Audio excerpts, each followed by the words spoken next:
All right, welcome to the Groupthink Podcast, episode something, and for the week of something. Joining us today is our special guest Tony, who is the star of Myself and Me, which depending on what week this airs is probably going to actually premiere the week that the film festival is going to be happening. So, woo, yeah. Hi, I'm Tony Calkins. I was in Myself and Me. It was a good time. Good time. A good time a year ago, approximately. Yeah, it's crazy. I can't believe that was a year ago. It felt like we just shot that thing yesterday. Yeah. That's kind of the topic I wanted to go over today because this is going to be the big thing for us, quote unquote, this week.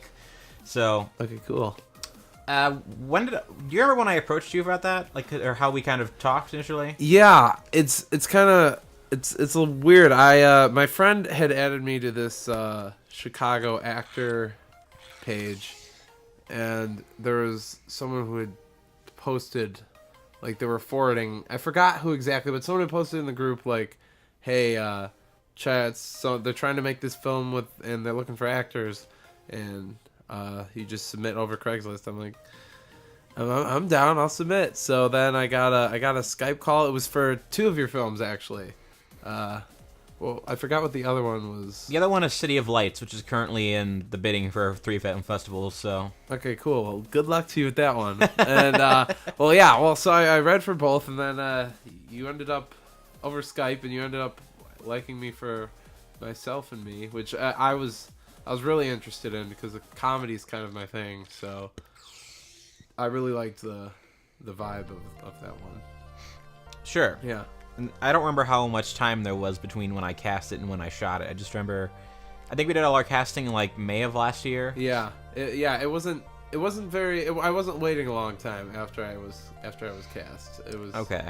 There was one actress who I asked in July, and then we were gonna do her scene, and then we ended up canceling the scene at the last minute. So I kept her strung her along for 4 months, and I kind of felt bad about that. Yeah, that tends to happen. That's happened to me too. You get cast in this thing, and then they'll be like, "Oh, we actually decided to cut this scene, so sorry to keep you waiting." But sucks to be you. Yeah, that's essentially it. Welcome to independent filmmaking. It's horrible. I actually just wrote a screenplay about the horrors of being someone who has to work in independent filmmaking. That sounds like a really. I don't want to reveal too much about it because I'm going to start shooting it in early July, and I have 2 actresses currently lined up for the leads, and now I just got to start working on the rest of the cast. But kind of the pitch is, girls this starry-eyed girl moves to Chicago. She wants to be an actress. Right. She starts getting slammed down immediately by everything. Okay. And she ends up meeting a girl at a bar who's fun, hard drinking kind of person, and she finds a link on Craigslist to this what she describes as a off Hollywood independent film. And God. Turns out it's not like a porn. Yeah, it's not a porn film. no. Okay. But the director he's incredibly abusive to his crew, and he's a total pervert on set, and he's just has the weirdest requests for them. Yeah. And it just continues to escalate until they have to say, well, do we keep working on the film? Because we need rent money, and I want to be an actress, and all that stuff, and eventually it just kind of comes to a head. Yeah, and the funny thing about that is that's not it's funny, but that's not a joke. That is how a lot of these people are, and they will cast you acting all friendly, and I'm glad to say that Tyler is not one of those people. But they'll cast you acting all friendly and hey, this is a fun project, come on. And then they start acting like they're Martin Scorsese or something. I mean, it's crazy, and they're some big Hollywood director, and they'll start saying whatever they want to, and having you do whatever you want that was never even talked about to begin with. So, that does happen a lot. The thing that drives me crazy about it is the sketchiness of all of it. It's first off, you're finding jobs on Craigslist. That's a risk right there. Yeah, if there's a 50-50 shot, you're gonna end up either dead or in a state you'd rather be dead in. And yeah, and you're getting called the south side of Chicago on last minute. It's just you're getting paid $50, and you drive, and it takes you that pays you have to pay that much about it in gas to get there. Yeah, it's crazy, and it's like and you look at some of these Craigslist like offerings, and they're just ridiculous. Like looking for young, attractive people who are willing to work for a minimum of a food stipend and a IMDb possible credit. Possible credit. That's a great way to put it. Yeah. It's like, okay. This sounds very sketchy, but sometimes when you're like an actor trying to make it, especially in Chicago with the independent films, you gotta just test the waters and go for it. I have a great story from the sound side of that I like to tell. I think I've told it once or twice on the podcast already, but it's a great story worth repeating. I was doing like a full day of just Craigslist surfing because I was like, I need work. I need to get my name out in there. I need to make connections. Emailed some guy who had an ad for, like, I need like a sound assistant because I'm a camera guy. I was like, okay, I'll just send him a thing. I sent him an email, like full email, cover letter, stuff like that. He calls me back later that afternoon saying, you want to come up to Skokie? Well, not even Skokie. It's like 30 minutes east of Skokie. So it's like, not only is it an hour drive to Chicago, but it's 2 hours to this house. Oh my god. Yeah, it was a terrifyingly long drive. He's like, okay, I'll come over tomorrow. And I did. I just ate a lot of food for lunch. I'm sorry. Yeah, no, it's okay. It's okay, man. So yeah, I drive up to this guy's house. It's just like a suburban neighborhood. Pretty nice neighborhood, too. So he kind of had money. And he had me come into his garage. And he has this huge, like, camera set up all over his garage. There's, like, 20 cameras, like, big film cameras. Okay. 5, like, audio set, like, bundles that he just rents out. All right. And he starts talking to me. He's just like, well, do you know how to use this equipment? Because I could have you start working on Saturday. I was like, I came here for an interview. I'm confused. Well, if you're going to start doing it, you should start learning the gear. So he pulls out his MacBook. He has just 2 tabs open. One of the tabs, he's like, look up the recorder, and so that's right before you, and you can use that on Saturday. And so I start looking through this like instruction manual for a recorder that I hadn't used before. Yeah. Then I glance over to the other tab just because I was like, wait, what's the other tab open? Turns out it was open to a porn site. Oh my god. Oh. Yeah, so not only is God. this creep from Craigslist, who's apparently a professional filmmaker because he has too much gear to fake. Regressional filmmaker. Yeah, so, Christ almighty. well, apparently he works on some sort of like tattoo program. Okay. So he's like a camera guy for that. So he's working like 24/7 and he's just miserable. And he has me do that for a while. Then I ended up doing some repair work on one of his audio bundles for a couple hours. At which point he's like, well, I can have you start working. I'm like, I am overwhelmed, man. I just showed up here for an interview. And he's like, you know what? I'll have you do a different job, and then we'll see if you can do that. 2 weeks later, we don't really correspond for 2 weeks. I send him a message, you know what, this isn't going to work. He never even replies. So. Okay, yeah, that's fishy. Yeah. I would have been out. That you made the right choice, not. And I would have been miserable too, because I like working in audio, but the gig he was working for is like set audio, so location audio. Yeah. That's not terrible work, but you have to have the right temperament for that kind of job. Yeah, so, exactly. Wow. I mean, that's crazy. I mean, to have someone just like, hey, come into my garage and then just take a look at some of my computer. I'm gonna leave my porno open. So you know exactly what I'm into. Well, here's the thing. His kids were like running around the house. So wait, what? Yeah, this is a guy's house. Okay, so the man has children. Yeah, so the guy has children. He wasn't alone. Was he shooting like a porno? No, I hope not. I hope he might have been. I don't know. Yeah, dear Lord. He's watching his. If he was watching his own work with pride. I don't know. Oh my god, that's crazy. Oh my god. Wow. I mean, damn, if I had kids. Well, wait a minute. I hope he's not shooting a porno because there's kids there. Yeah, I know. Oh, hey kids, you see, me and your Aunt Susie, we're shooting a little movie in the garage. So Dad and Aunt Susie? Incest. That's a whole nother podcast. This is going a whole layer too deep. Let's try to. Yeah. Anyway, we were talking about you came on to Myself and Me. We auditioned you in May. Then we kind of started shooting around. We shot it in one afternoon in July. Yeah. I kind of call that like a cycle for me because I was from the last weekend of May to the first weekend of November was the development for City of Lights. Yeah. With a 3-month break from late July to late September. And sorry, I lost my train of thought for a second. It's okay. So yeah, we shot that film over the course of 4 months with a 3-month break in the middle of it. And we saw it, myself and me, kind of in like just an off weekend when we were during that cycle. Yeah.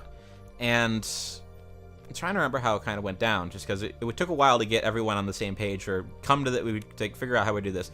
So, got a crew. We got a full cast, pretty decently sized one too, and we ended up shooting it at my grandfather's house in Montgomery. Okay. Which was very interesting to explain, because like I needed a location. So for my film, I was kind of going through like all my family connections. Yeah, so, that's how it works. So for City of Lights, we shot most of it at my family farm, and then my uncle's house, who was like 2 blocks down the road. When you see it, one of the best shots in the film was a drone shot. That's how we shot it. We were just on the farm property and we did that. And you'll see it I don't know if you've seen it yet, but I know, but I love those drones. They get a lot of those cool shots now. It makes independent filmmakers look like you got a helicopter or some awesome little rig, but it's the only shot that's in HD. The rest of it was shot on DV. So really, yeah, and we shot it at my grandpa's house because I just needed like someone's house I could shoot it at, and I just explained to him, I was like, hey, I need a location for a film. Can I shoot it at your house? He didn't understand what I was asking him, so he was just like, you're gonna shoot something here, son, grandson? And my dad was kind of to step in, and it's like, well, we're going to a family reunion that weekend, so he's gonna be out of the house. You can just do it. No one's gonna care.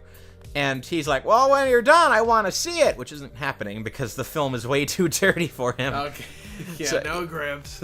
So I just kind of skirt around it. It's just like it's one of those things where that film in particular has like too many like dirty jokes to the point where I'm just kind of like, whenever a family's like, can we see your film? It's like, Just... Oh, I completely, I get you on that. I actually jump in real quick. I make films myself. I made a Batman parody film about a year and a half ago called Bat. Well, there's a scene and I use my grandparents because I need old people, and well, I didn't want to go find some on Craigslist because God forbid, who knows who's gonna show up to my house. So I had my grandparents do it because I don't want other creepy old people. So young people, I'm fine with finding, but I have my grandparents in it. But this thing is way too like, I didn't want to show it to them. So you just gotta like, I made like a special cut for my grandparents to show them because they're like, we're in it, so we want to see it. And I'm like, okay. So yeah, I completely get like trying to not show your grandparents. I did want to bring that up. I haven't had the chance to sit down and watch it yet, but I know you hired Lexi for the job. Oh yes, yeah, that's right. We so that's another funny story. I don't know if you want me to talk about that now or go ahead. We're basically up to the day of the shoot. So okay, yeah, okay. So we made that bat, the one I just talked about, and then me and my brother went ahead and decided, okay, so let's make this into a series. But before we make a series, let's try like making a Christmas special to see really like if people are into this. Well, the person who originally had played Catwoman was gone. She had left to go to school. So I'm like, okay, well now I need to find a replacement. So it's funny because I met Lexi on Myself and Me. She was my love interest, I guess you can even say. Former girlfriend. Yeah, former girlfriend. And I liked her style, and we had talked while we were on the shoot, and it kind of just shows, like independent, like you meet in the independent filmmaking community, you meet so many people, and it kind of just, you stick around and you use each other for each other's projects, and it's pretty cool. But yeah, we met on Myself and Me and had a good time doing it, so I'm like, come on and play Catwoman in our Christmas special. So she was in the Christmas video we released last December, and she did a good job. So that's good. Yeah. So when she was also an actress in City of Lights she had a spit role, and I started showing the film around to people, asking for her, like with the finished film, asking for her criticisms.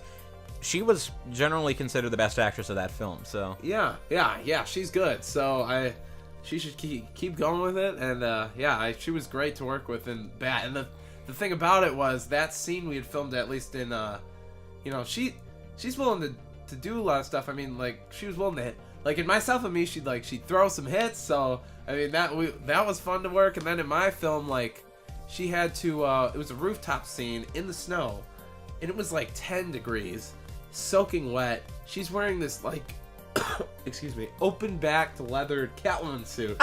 So I mean, she's a trooper. She can take it. So in like heel boots. So she was doing a good job. Yeah. So props to her. But yeah, we met on Myself and Me. So I've heard of professional actresses who refuse to do that. So. Yeah, I know. It's crazy, and it's actually a lot of the independent people who are willing to put themselves out there. They have to. Yeah, because you can't get in otherwise, you know. So. A fun note for Myself and Me: there's a credit for a stunt coordinator who's also the horsehead guy. The punch was the stunt, which is basically the only stunt, other than you falling out of the chair. Yeah. Which I mean, yeah, no, I agree. I'm like, if there were anything about Myself and Me that I watched that I could change myself, I'd be me falling out of the chair, because it's a me thing completely. I don't like the way I fell out of the chair, because it's kind of just like, I feel like I needed a better way to fall out of the chair, but you know, like that. I made a little bluff there, but I won't rule out blaming myself for that, but yeah, no, I agree with that completely, because I saw it.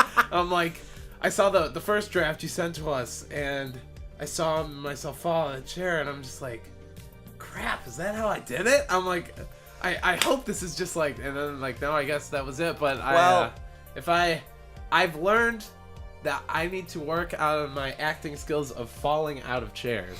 You gotta work on your physical stuff. Yeah. The falling out of the chair was just, that was, yeah. I watched that, and I was just like, oh man.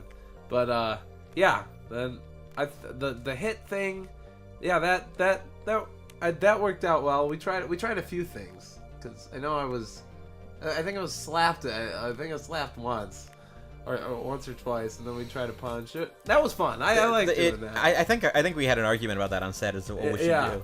Yeah, I'm like, let's just try both. And I think I was literally rewriting aspects of my script on the fly. So and you know, yeah, and that happens in indie filmmaking, because you're just in the room and you're like, you see stuff and something works, or maybe you want to add something, something doesn't work, and I hate my credits for all my films, because they all inevitably end up looking like Jay Sherman's credits for his pretentious short films. It's like written, directed, shot, and catered by. Yeah, exactly. Oh my god, no, and then I'm trying to like, and even some of my films, I'm writing the credits, and I'm like, okay, I can't keep putting my name, but I can't like have a paragraph of what I did and then my name under it. Or you end up with the room method, where every single credit is my name, my name, my name. Yeah, exactly. You've seen that, right? Yes. Oh yeah.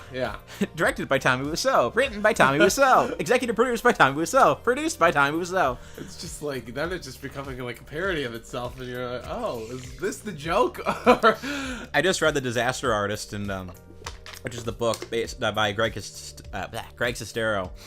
He was so baffled the entire way through the production. It was hilarious. And apparently their film crew dropped out 3 times. So, really? Yeah. Ugh, messy. But yeah. So I'm trying to remember like the day of production, like specifically, because that's a good topic. But I don't know. It wasn't that. I'm not gonna say interesting, but for me, I was kind of just, my head was in the film so much that I really wasn't paying attention to the cast and stuff, and I was definitely I had to basically do all the producing stuff. So I was at points I was purposefully pissing off my DP by rewriting the shot composition on the fly, and then I was getting coffee for everyone, and then I had to pick up some. Wait, I didn't pick him up.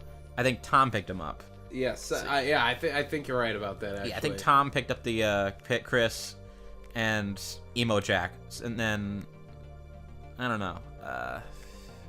What am I saying? Yeah, because my head was in the clouds that whole day. So. Yeah, that day on the set, I actually I had a lot of fun doing it, because just the people, all the actors at least I was talking to, were really really awesome to work with, and the other I'm blanking on the name. The other Jack, who is the other kind of main Jack, like You know who I'm Oh talking yeah, about. Cole or Yeah. I thought he was a lot of fun to work with because he just has that, like, his acting style just had that arrogance to him. it was perfect. Yeah, it was, and it was great. And I'm like, oh, I could work off this really well. And then the pervert Jack was hysterical. He's not an actor. He just wanted he wanted to like get a direct acting gig, and I was like, well, I need someone who kind of exudes. I'm not going to say words out loud that will get me in trouble with him. So. Yeah, exactly. Well, he did. He was funny. He did a great job, and he was fun to hang out with while working on set. So and Emo Jack was also. I thought he did a fantastic job. He didn't have much screen time though. No, like, he didn't. But with what he had, like just his facial expressions, like his eyes rolling back, I cracked up a few times while he was doing it because I'm like I think like everyone went through that. I feel like that emo stage at like one point. So I thought he just nailed that. But yeah, working on the set was a lot of fun because I didn't, at least me personally, there wasn't anyone I didn't like, which is always good. I think that my sets are generally pretty good at that. Like, yeah.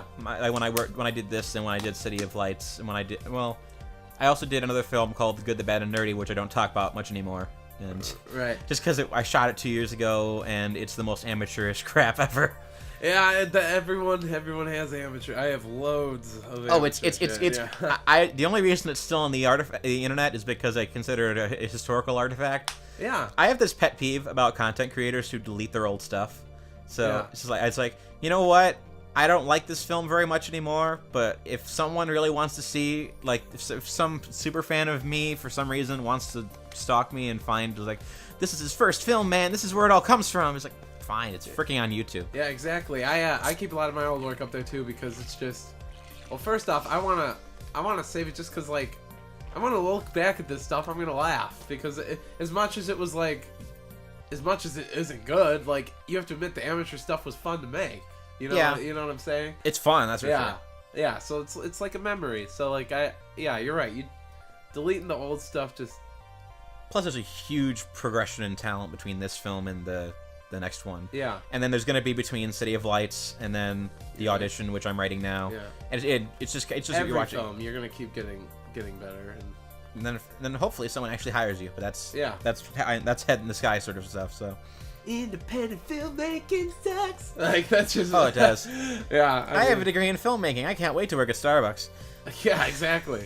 Oh my God, this reminds me of this. I was at the train station the other day, and this just really bummed me out because I go to this to get my train ticket at the Metro downtown, and this, I don't know how this came up, but the lady asked what I do. Oh, my brother had a student ID. And I didn't, because he got a discounted student ticket. I'm like, yeah, no, I went to Columbia for like a semester. She's like, I went to Columbia and I got my film degree. Look how that's turned out for me. If you want advice, don't go into film. And then she started racking on film, and I'm just like, I feel maybe you just didn't try hard enough or want it, Because as much as film is hard, if you want it bad enough, I think you'll get it. Yeah, that's a point I bring up in my film, which is currently titled The Audition. Yeah. There's a kind of frustrating dichotomy in film where if you don't try, you don't get money and then you have to quit. But if you try, you're often going to get caught in things that could potentially ruin your career. Yeah. So the girl ends up. I shouldn't say that. But she. I don't want to spoil that. I get you. But you can make your career worse by being in films. So yeah, and there's so many egos involved and so much like poor attention. It's very difficult to break in, and if you do, there's not a 100% success rate. So yeah, and I think Mark Hamill. I was watching a Mark Hamill thing, and he said it best. It's like, if there is anything you rather do that, because. This whole business is just it's made for people who literally cannot do anything else, because like it sucks. It's a horrible business to get into. Now, I'm not saying if anyone's listening out there that wants to be a director or a sound person or an actor or something, I'm not saying don't go for it, because I don't want that to be the message here. I'm saying, like, if you want it, like, play ball or don't play at all, Ever since I was young, it's been my dream to be the world's best gaffer. Yeah. I wanted to be a gaffer since I was 3 years old. I've got gaff tape in my belt and I'm ready to go. There's a great Onion article says it goes something along the lines of a film blows its entire budget on Hollywood's best gaffer, but anyway, so we got through production. You meet Lexi. Good atmosphere of the set. I basically destroying the film by driving my crew insane. So, but goes over real well. Basically, everything goes quiet for 2 months, and a lot of it has to do with the fact that my editor moved off to Arizona, and God rest his soul, he is a wonderful guy. He's still alive. I don't know why I said that. Oh my God! No, this took a turn. I should say God bless his soul. Okay. But he is the slowest turnaround time of all the editor I've worked with. So maybe that's just the thing with editors that take a long time. But whenever I work with him, he takes a long time. So he did a decent job. First pass. I sent him a Touch of Evil style 53-page repair notes for the film. It's like, okay, use this shot here, use this shot here, fix this, fix that, and then he finally comes back to me 2 or 3 drafts later with the one we have now, which is pretty good. Yeah. Which that was around probably like November. Yeah. So the turnaround time was 5 months to edit a 9-minute film. Oh man. Yeah. I'd have to show you the commercial he did for me. It took him 7 months to finish the 30-second commercial. Wow. Maybe if I give him an hour-long film, it'll take him a week. Yeah. No, and you send a 57-page like edit thing, and it's just with independent filmmaking. When you're a director, it's like, do this, and then send me all the videos because I want to edit it myself. Like that's pretty much. Fun fact: I ended up taking editing classes that fall, and I edited City of Lights myself. Yeah, exactly. Let's not call it vindictive. Yeah, no, I edit my stuff all the time, unless it's something that I specifically don't know to do, because it's just, when it comes to like small stuff, you want to have full control over it. So, I completely get you on the whole editor thing. Yeah, but yeah, then about either December or January, I did the audio editing for it, which I'll admit I kind of fudged because I am the worst audio editor of my own things. Like I can't detach myself enough from it just to kind of get my head in the right place to kind of do it. Right. Which I'm gonna start working on because I'm very rusty in my audio editing, and I don't want my $50,000 freaking major to go to waste. Yeah, I get you. Yeah, that's a hard industry to break into, by the way.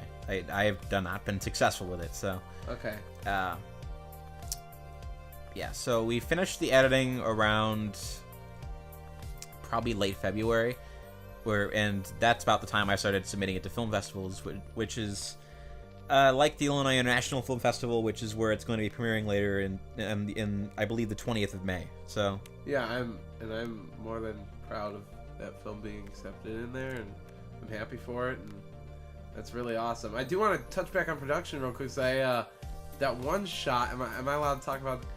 You can talk about anything you want, because at this point it's on YouTube. So. Okay, that one shot at my favorite part in that film, and it's a mixture of just, I loved the way it was written, the way it was shot, the way I acted it out, and then the way coincidence works. Just that end shot of where I'm talking to all the Jacks, and basically Jack is just realizing like who he is and who he isn't anymore. Just the way it's shot is so like, I just love the way it goes in, and then you pan out and they're all gone, and then all by coincidence, because we didn't know there was a timer on the light turns on. And it was so perfect, because thank God nobody like reacted to it. Like everyone we didn't react until we said cut, and it worked out so well. I kind of integrated that into the secondary shot. Yes, so. You did, and I thought that light in that ending shot made it so much, made that shot so much better, and that's what happens. Just coincidence makes these things awesome, and then you like you said, you worked it into the rest of the film, and it worked. Well, I'll say this: the reason I did that shot was because we were literally down to like an hour and a half left to shoot last 2 scenes of the film.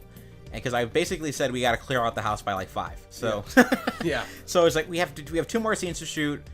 Let's see if we can shoot this one scene as one take, because it's not a long scene. Yeah. And it ended up working really well. Then the moment I showed it to one of my friends to critique, her first comment was, "He's out of focus." Frick! Yeah, and then it's just stuff like that. Just pretend that was intentional. Well, just be like, well, you see, like, his mind's out of focus, so the camera kind of reflects it. And just Or there was a screw up. yeah, or you could just say that. You could do what you like. I try to pull things out of my ass when people call me out. There was a great joke in the riff tracks for The Room where they made that. Is like, you could see the camera's intentionally out of focus because he wants to make it clear that he's blurring intentional moral or the camera guy screwed up. Yeah, that's the real reason. It's kind of like in the first Star Wars where that stormtrooper knocks his head on that door when he's going into that room. And, it's a mistake, and, like, we all realized it, and then George Lucas in his special editions tries to, like, make it look intentional by adding, like, a clunk when the dude hits his... So, I didn't even notice, and then it just completely draws attention to that dude. You're like, oh man, dude, you should just accept your mistake and move on. But, yeah, it's kind of funny, but, yeah. Is it a flaw or a feature? Yes. Yes, it's there. Yeah, and in retrospect, looking back on the film, I think I made one mistake that I should have worked out of the script. Is I think I shouldn't have introduced the Jacks the way I did. Okay. Like, I think getting a sense of who they are is important for the film, but the film slows down for approximately 4 minutes just as we hear the 3 Jacks talking. Yeah, so I can agree with that. There's a huge slump halfway through the film where between he walks into the room, he asks who's who, basically nothing happens for 4 minutes. Then we get to Breakup Jack and Molly. Yeah. And that's when it kind of picks up again where he's kind of challenged. So. Yeah, because I love. Other than me falling out of the chair, I love the beginning and the ending. As soon as Molly comes in, like that part is like that's where I'm like, and I'm captivated. Like that's where I'm in. Like I really love that ending. But yeah, I mean, it does slow down a bit with the Jacks, but you'll learn and you grow. Yeah, I think I sort of tried to pay it off a little bit better, like just because.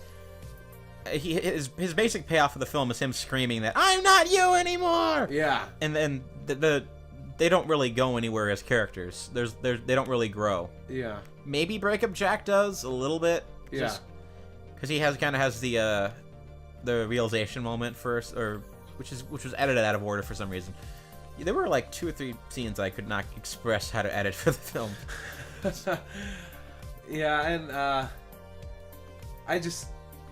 I think maybe part of it was also like I just think maybe it was just so like this is this Jack, this is this Jack, this is just Jack, and I mean there's always a better way to do something, no matter how perfect it's gonna be. There's always gonna be something better. So, it's but you want to get the one that works. Yeah, exactly. Even if there's a better version, you want to get the one that actually works. Yeah, so. You do. So, yeah, I mean, I think with the amount of time you had, and I mean, I don't know if you had even a budget on this, but it was... We did. I think I spent like $20 out of pocket to buy coffee. Yeah, yeah. So I mean, with no budget, with the time you put into this, I think your product is good. Yeah. Now my current goal is to be able to make films with a turnaround time slower than a year. So. Yeah. Okay. Yeah. Yeah. So that I mean, keep going for it, and if you ever want me back, man, I'd love to work with you. We're supposed to get you back for Lord of the Nerds. Yes, but... that's right.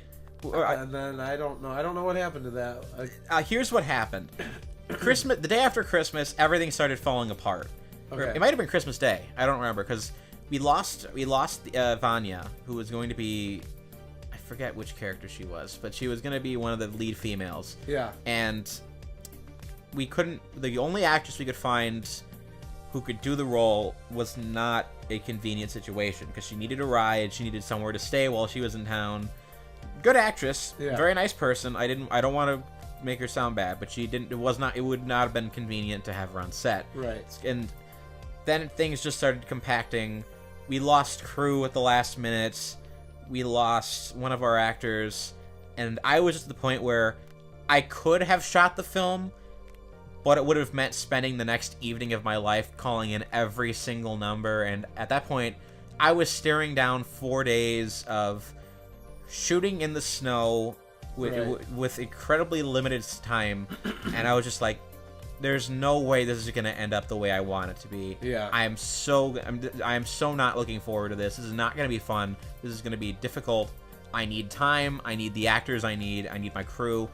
I can postpone it till the next time I can get Dominic and Melissa in town, and then we can do this properly. Yeah. So my hope was shoot it in the summer when Melissa's done with college, because she just graduated from, I think, New York School of Acting or something like that. Oh, well, congratulations, Melissa. Yeah. So I just contacted her recently. The audition came out of that. I basically said, is like, hey, I can't get Dominic in town for the summer because he lives in Arizona, and that's two people. They're living on their own lives up opposite ends of the country. They can't time their schedule. It's like that. So basically, I said, it's like, look, I want to do something with you. Let me come up with a script, and I'll send it to you, and we can kind of plan something for the week you're in town. And I ended up coming with the audition just because. Awesome. Honestly, it just kind of came to me like the moment I thought I need to make a film. So yeah. What kind of film can I make? Oh, this. And I ended up writing the script. So yeah, and that's honestly how some of the best stuff works, though. Because I even have a story like that. It's actually happened like literally a week ago. We're turning that into a series, and we were supposed to shoot a. Oh, by the way, if any independent filmmakers are out there, less location is better. Don't write complicated locations, because you will find yourself like kicking yourself in the ass in the end. But we're filming this. We wanted to film a scene for Bat, and it was going to be at a salon. So they're like, you know what? After we close, like, you can use the salon. I'm like, okay. So we get everyone set and all our crew and all our cast. I'm like, okay. And then they said, oh, well, we're actually overbooked. This is the day of. We're overbooked, so like you can't come anymore. I'm like, oh, well, that's fantastic. So I'm like, okay, anyone in the city, we're not filming Bat. We're gonna do something else instead, because we already gathered all these people. I don't want to waste our time. So we came up with this. Me and my brother just sat at McDonald's, like, bouncing ideas off of each other, coming up with this film noir parody about, like, what happened to, like, Little Debbie's Gone Missing. And it's this whole film noir parody about, like, basically, like, characters from, like, food brands. And it's the weirdest thing. But you said noir, and my first thought was, is he ripping off City of Lights? No, I am not ripping off City of Lights. Because you had the script. No. You had the script. I did have the script. And by the way, City of Lights, the script was very good. So I'd suggest whenever people are able to view it, like I'm not going to put it up until I start getting requests from film festivals to put it up, just because I want to, I don't know, stretch the tension out. I don't know. Well, I'm excited to see it. I put the posters up on Christmas, so yeah. Sweet. It is great, but yeah, no, I did not. You should have a preview code for it. I never got one. I sent out preview codes for myself and me and City of Lights with a giant mass email like 5 months ago. So I remember. I think because I never got either. Because remember, I texted you. I'm like, hey, do you have a? And you're like, oh, I sent out a mass email. I'm surprised you didn't get it. So then I got the myself and me, but I never got the. Maybe I sent it to the wrong Tony. That wouldn't be the first time. Uh-oh. Someone has City of Lights. What's he gonna do? Yeah. He didn't get cast. But yeah, so we make this film noir thing. It's this parody, but yeah, sometimes, and we're like, we would have never come up with this idea unless we were like, you know, put in a situation, just write a script. So it kind of just happens like that. Sure. Yeah. I would make an adjustment on your don't careful with locations thing. I write my films knowing what locations I have. Yeah. That's what I meant. Or I choose very simple locations. Like there's one scene in a conference room. There's one scene in a basement. There's one scene in a living room. Yeah, then I'm being clever. There's gonna be one shot of downtown Chicago. I'm gonna go. There's a parking garage in the north side that has a really good view of the skyline. I'm going to take my actress in there for one day, like maybe 10 minutes, we're gonna shoot 2 shots and leave.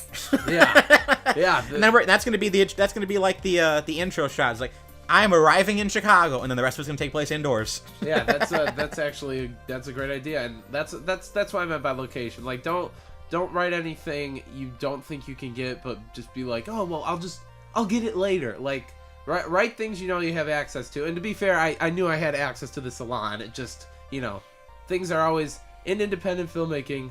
There will always be something that'll happen. So just you're gonna lose your locations. Yeah, stay on your toes. If there's a problem, just keep going. Like, there will there's always going to be something that comes up. And yeah, the worst part is losing stuff last minute, because then it wrecks you. Yeah, it's horrible, and I felt so bad when you sent that text about Lord of the Nerds. Like, I lost my cast last minute. I'm like, I know what you're feeling. I completely get you. I still want to shoot that so bad, but if I do, I'm probably going to revise the script, because I'm slightly better at screenwriting than I was 6 months ago. So. Yeah, things change. Yeah, so we'll see. If I do, I'm not gonna say if, because I really do want to shoot it. Mm-hmm. But when I do, I want to bring back the original cast. So it would be Vanya and Melissa and Dominic. Like, at one point, I'd considered just recasting it without Dominic, because he's not going to be in town for a long time. So it's like, I just find another male lead for the role. But ultimately I decided against it, because the characters have a history in Good, the Bad, and Nerdy. So and if I do it, I kind of want it to be like the continuing adventures of these 2 characters. So. Right. Yeah. No, that's good. I mean, you stick to your guns, man. Totally. Yeah. That's awesome. Anyway, we're reaching the 40-minute point. Do you want anything else you want to talk about regarding this film, your films? Well, I definitely want to say, dude, if you haven't checked out Myself and Me, do look at it, because it's on YouTube now. Yeah, so. It is on YouTube, and it is good. It's really good. I love doing it, and everyone involved, they had a good time. It was a fun little shoot. I had a lot of fun doing it. I'm going to use that last shot I was talking about earlier in my acting reel, because I love that. The way you wrote that was really, really great. So it's full of youthful angst and rage. Yeah, it is. And I love the bit at the end where the Jack turns and the other Jacks are still there, and he's just like, well, you still have a little bit of us left in you, and he just has to accept it, and that's it. I thought the ending was really, really nice. I still love the after credits shot. Yeah. Which we came up with on the spot, by the way. Hey, my cherries. Yeah, that was funny. My cherries. Oh, the cherries. That was funny.